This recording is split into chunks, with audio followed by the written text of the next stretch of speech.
Bismillah, hamdan wa syukran, lillah, sholatu wassalamu ala rasulillah, la hawla wa la quwata illa billah.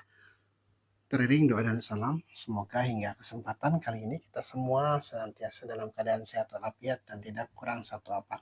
Dan senantiasa pula dalam lindungan dan rahmat Allah subhanahu wa ta'ala. Amin, amin, ya rabbal alamin. Teman-teman tentu sering mengalami atau merasakan yang namanya blank. Kadang-kadang kita tidak tahu apa yang sedang kita pikirkan. Kalau Facebook nanya aja apa yang sedang Anda pikirkan, kita tidak tahu tuh apa sih sebenarnya yang sedang kita pikirkan. Kita mau nulis status aja susah karena kita tidak tahu apa yang sedang kita pikirkan. Kita sering pula mengalami stagnasi. Kita tidak tahu harus berbuat apa. Kita tidak tahu harus melakukan apa, atau kita tidak punya ide apapun yang lahir dari pikiran kita. Padahal cara ilmiah kapasitas otak kita itu 2,5 petabyte. Seulang bahwa kapasitas memori otak kita itu 2,5 petabyte. Yang 1 petabyte-nya itu sama dengan 1 juta terabyte. Jadi kalau kapasitas otak kita 2,5 petabyte itu sama dengan 2,5 juta terabyte. Luar biasa besar yang kapasitas ini sanggup untuk merekam siaran TV 24 jam full tanpa henti selama lebih dari 300 tahun. Luar biasa besar. Jadi harusnya dengan kapasitas otak yang sedemikian hebat itu, yang sedemikian besar itu, otak kita masih punya banyak ruang untuk melahirkan ide-ide, melahirkan bermacam pemikiran, melahirkan berbagai kreativitas, dan tidak perlu mengalami stagnasi, tidak perlu mengalami kebuntuan, tidak perlu kemudian mengalami saat-saat di mana kita tidak punya ide dan tidak punya apapun untuk kita tuangkan, untuk kita tuliskan misalnya. Lalu kenapa, pertanyaannya, dengan kapasitas yang sebesar ini kita tidak bisa menghasilkan atau memfungsikan otak kita untuk menghasilkan sesuatu yang uh, bisa kita tuangkan dalam bentuk tulisan, ide, uh, konten-konten atau ide-ide untuk melakukan hal-hal yang terbaik dalam kehidupan kita. Jawabannya saya analogikan mungkin seperti laptop kita. Laptop kita itu mungkin memiliki kapasitas atau spek yang luar biasa besar untuk ukuran laptop, karena sebenarnya laptop yang speknya yang paling bagus yang saat ini ada di dunia, yang saat ini sudah dibuat manusia, itu tidak ada apa-apanya dibandingkan dengan kapasitas otak kita. Tapi katakanlah bahwa ketika sebuah laptop dengan kapasitas yang besar, dengan program yang paling komplit sekalipun, ketika kita sebagai usernya tidak tahu bagaimana mengoperasikan laptop tersebut, maka laptop yang canggih ini hanya akan kita fungsikan untuk pekerjaan-pekerjaan standar saja. Kita hanya menggunakan laptop untuk kalkulasi dasar, misalkan perkalian atau pertambahan. Kemudian kita juga mungkin hanya mengetik Excel atau Word. Kemudian kita hanya menjalankan program-program kecil saja. Padahal kapasitas laptop kita itu mampu untuk membuat sebuah sistem atau membuat program yang menghasilkan berbagai output yang luar biasa. Tapi karena keterbatasan kita sebagai usernya, maka laptop yang canggih tersebut itu tidak berfungsi secara maksimal, tidak bekerja secara optimal, standar-standar saja. Begitupun dengan otak kita. Dengan kapasitas 2,5 petabyte tadi, kita tidak tahu apa dan bagaimana konstruksi otak kita itu, seberapa besar volumenya, sehingga kemudian otak kita hanya difungsikan, pikiran kita hanya difungsikan untuk menghafal hal-hal yang sederhana saja.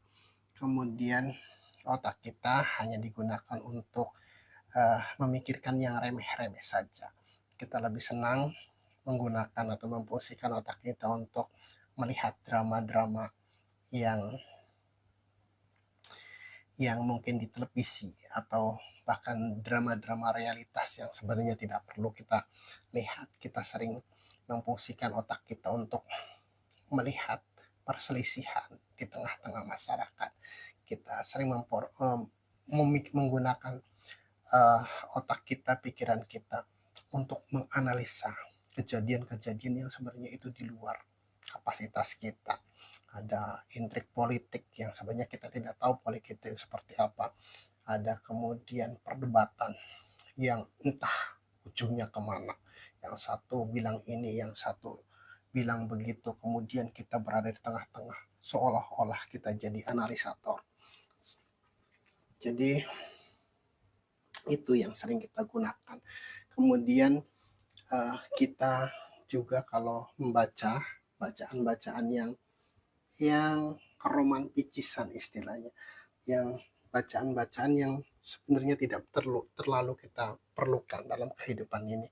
Kita melihat atau membaca berita-berita yang sebenarnya tidak banyak membantu, tidak banyak bermanfaat, tidak banyak berfungsi untuk perbaikan dan kebaikan kehidupan kita.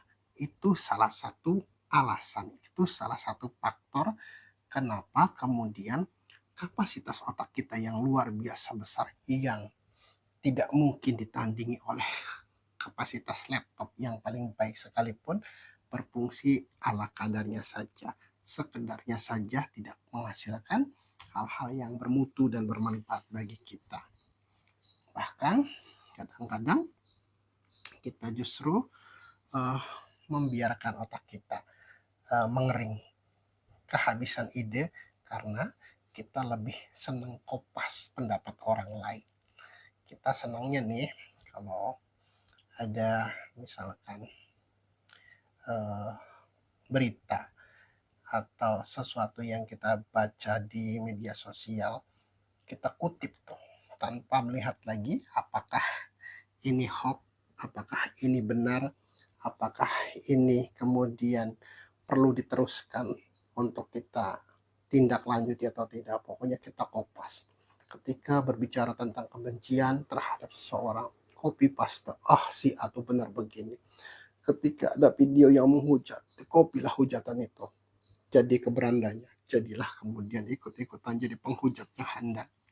Kemudian ketika ada komentar yang nyinyir, tambah nyinyir, tambah julid, seperti itu.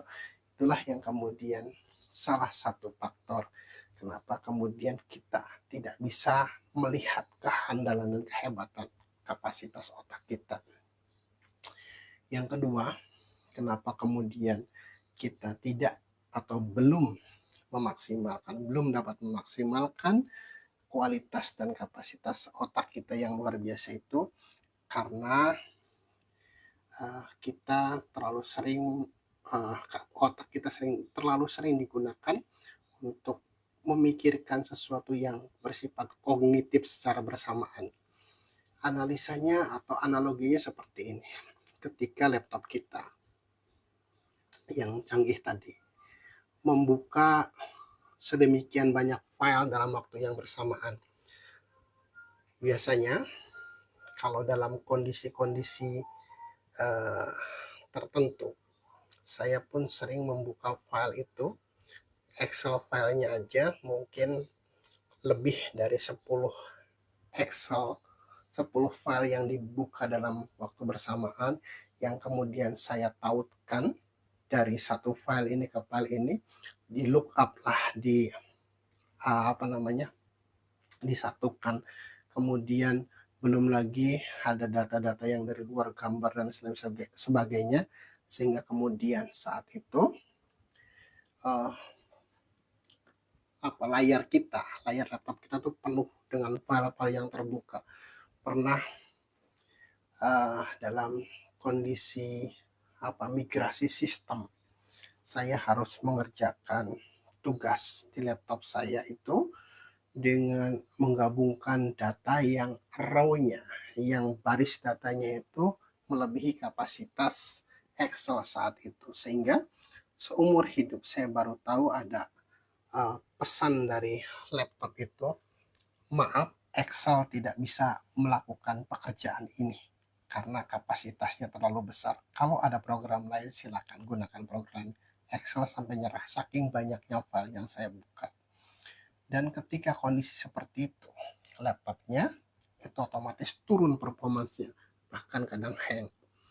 Rumus-rumus yang sudah disatukan, kemudian file-file yang sudah dikombinasikan, di lookup segala macam, jadi hilang, tidak tersimpan karena laptopnya hang, karena over capacity tadi. Nah, demikian pun halnya dengan otak kita.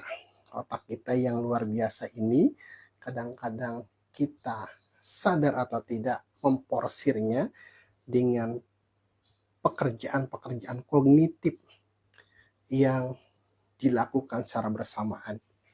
Contoh nyatanya, kadang-kadang kita berpikir dalam satu momen yang sama, pengen jalan-jalan, tapi tidak punya duit. Kalau ngutang nanti bayarnya bagaimana? Kalau kemudian tidak jalan-jalan, di rumah saja bosan, jenuh, stres. Kemudian lagi ketika kita pengen membeli sesuatu, harganya mahal tapi barangnya bagus, pengen sekali. Otak kita terus dipaksa untuk melakukan pekerjaan, untuk memutuskan bagaimana apakah saya perlu barang ini atau tidak. Saya memang pengen barang ini tapi mahal, duitnya nggak punya. Tapi kalau tidak beli ketinggalan zaman. Misalkan mau ganti HP lah, HP saya sudah jadul misalkan. Kemudian ada HP baru, merek baru yang harganya masih selangit, saya pengen seperti itu. Otak kita dipacu bagaimana caranya, saya pengen memiliki atau membeli HP itu. Lihat saldo kurang, ambil ATM, ATM-nya bilang mohon maaf saldo Anda tidak cukup. Mau pinjam ke teman, alasannya untuk beli HP akan susah dikabulkan, gajian masih lama, kemudian bonus masih jauh, terus dipacu. Di sisi lain anak harus sekolah, ada biaya pendaftaran, ada biaya daftar ulang, ada belum beli seragam, beli buku, belum nanti kos-kosan, belum kemudian nanti biaya kuliah, biaya sekolahnya seperti apa.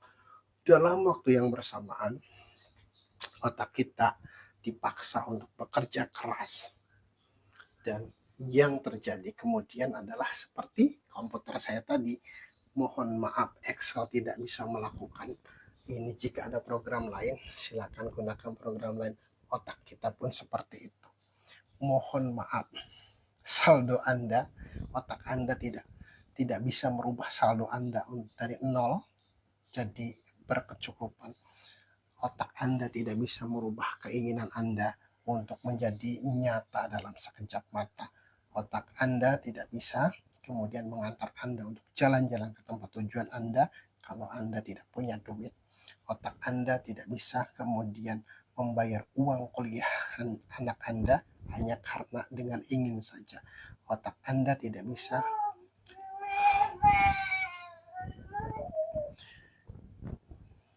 kemudian berbuat apapun kalau Andanya tidak